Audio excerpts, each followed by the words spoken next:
Good afternoon, everyone. First of all, I would like to thank you for this opportunity to share with you the panel findings, especially the key observations, conclusions, and some of our key recommendations. So, as the chair has mentioned earlier on, I will be starting off with this presentation, and after that, Prof. David Bamforth will continue with the recommendations. To begin with, the panel would like to note that much good work has been done by PUB in managing the drainage and flood situation over the past 30 to 40 years. If you look at this diagram that I have presented, which shows on the one hand that bold blue line going upwards, showing you that the rate of urbanization in Singapore over the years from 1990 to 2010, going up that way. And in parallel to that, in terms of the flood prone areas in hectares, it has actually gone down dramatically from the 90s down to from 1990 to 2010, as you can see over there. The panel actually then look at the rainfall intensities, and in particular we work with the Met services to look at all sorts of data, rain gauges, and did some analysis. And this is a key observation that I've shared earlier on in October. And the essence of it is that if you look at the overall picture, rainfall intensities and frequency of high-intensity rains have indeed increased over the past few decades and are likely to increase in future. Based on, and this was done based on the past 30 years record and based on 28, the data collected at 28 stations. These uptrends are actually consistent with the IPCC AR4.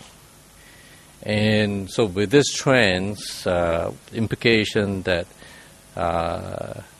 this will then add further strain on Singapore's existing drainage infrastructure.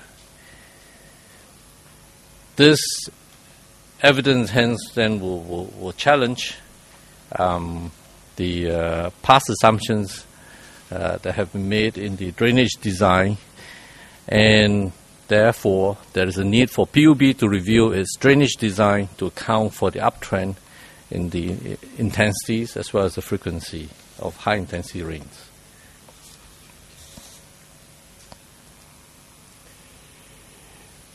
Another key observation we made is that, and in conclusion that we made is that urbanization has led to an increase in stormwater runoff in Singapore.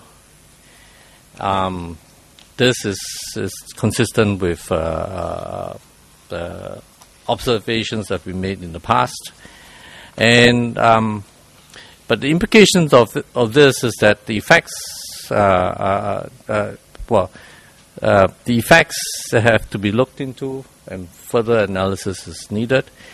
But we would like to note that the effects are often complex, and this will require further modeling work, and that is backed up by higher resolution data. And in the analysis, then there should also be an assessment of the runoff coefficients that have been traditionally used in Singapore, and in particular with the higher rainfall intensities, there is an expected change in the runoff coefficients that have to be looked into, and this should be carefully analyzed. This here is a conclusion on the Stamford Canal. What I've shown here is the layout of the Stamford Canal And you can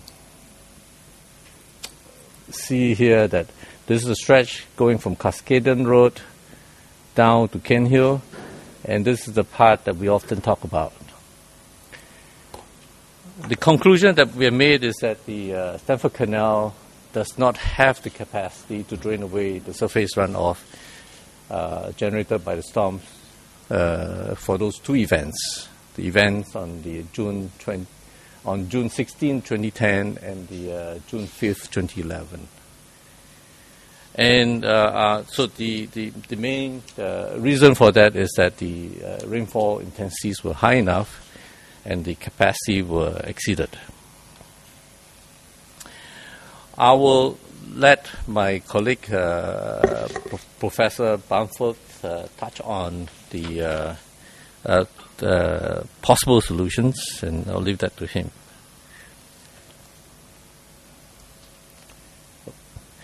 But I would like to take note of the fact that when we look at this Stamford Canal problem, we have actually worked with the agency, both the Met Services and PUB, to look at the data, and we have also asked for additional analysis.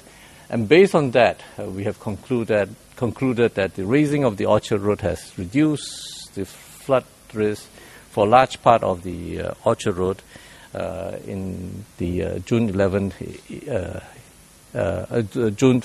event in 2011. And we are really specifically referring to this part of the Orchard Road.